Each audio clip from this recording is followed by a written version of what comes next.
Recently, India has conducted the తీస్తా Prahar excise.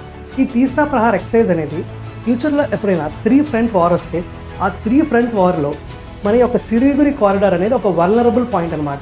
So దాన్ని defend చేయడం కోసం పట్టుకొచ్చింది ఈ యొక్క తీస్తా ప్రహార్ ఎక్సైజ్. అయితే ఇప్పుడు లేటెస్ట్ అప్డేట్ ఏమొచ్చిందంటే ఏదైతే సిలిగురి కారిడార్ ఉందో ఆ యొక్క సిలిగురి కారిడార్ దగ్గర బంగ్లాదేశ్కి వరల్డ్ వార్ టైంలో ఒక ఎయిర్ బేస్ ఉందన్నమాట. That is not in news.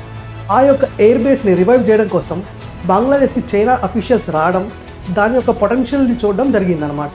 ఆ యొక్క ఎయిర్ బేస్ పేరు లాల్ మనిరత్ ఎయిర్ బేస్ అనమాట. సో లాల్ మనిరత్ డిస్టిక్ ఆఫ్ బంగ్లాదేశ్లో ఈ యొక్క లాల్ మనిరత్ ఎయిర్ బేస్ అని ఉన్నది. సిలిగురి కారిడార్ దగ్గర నుంచి జస్ట్ 12 కిలోమీటర్స్ ఆఫ్ డిస్టెన్స్లో ఉందన్నమాట. సో ఈ ఎయిర్ బేస్ని ఎప్పుడైనా ఫ్యూచర్లో చైనా రివైవ్ చేస్తే మనకి ఎప్పుడైతే 3 ఫ్రంట్ వార్ జరుగుతుందో బంగ్లాదేశ్ సైడ్ నుంచి చైనా యొక్క ఎయిర్ క్రాఫ్ట్స్ పుష్ చేయడానికి ఖచ్చితంగా ఉపయోగిస్తుంది. మనం చూసాం శ్రీలంకలో హమ్మన్ పోర్ట్ని కూడా ఈ యొక్క చైనీస్ డెడ్ ట్రాప్కి గురి చేసి దాని యొక్క పోర్ట్ని లీజ్ తీసుకున్నారు. సో అదేవిధంగా ఈ ఎయిర్ బేస్ కూడా ఫ్యూచర్లో ఎప్పుడైనా చైనా చేతిలోకి వెళ్ళే ఛాన్సెస్ ఉన్నాయన్నమాట. సో దీని మీద ఇండియా యొక్క మీడియా చాలా వరకు రిపోర్ట్స్ పబ్లిష్ చేస్తుంది.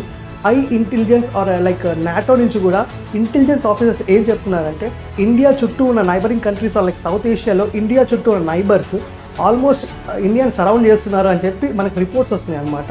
So what is the main reason?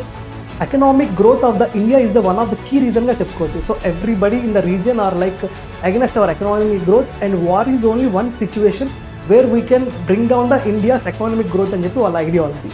So దీంట్లో ఫ్యూచర్లో ఎప్పుడైనా సరే ఈ యొక్క ఎయిర్ బేస్ అనేది మనకి ఖచ్చితంగా న్యూస్లో ఉంటుంది.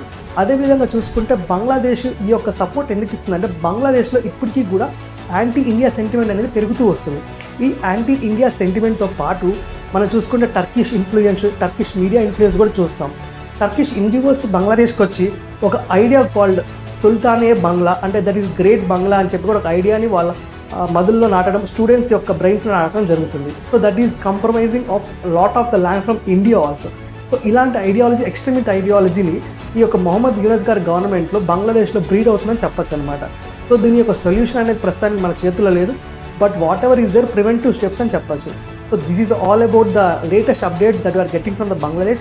So if you like the video, please like and share. And for more such interesting updates, please subscribe to Reflection IAS. Thank you.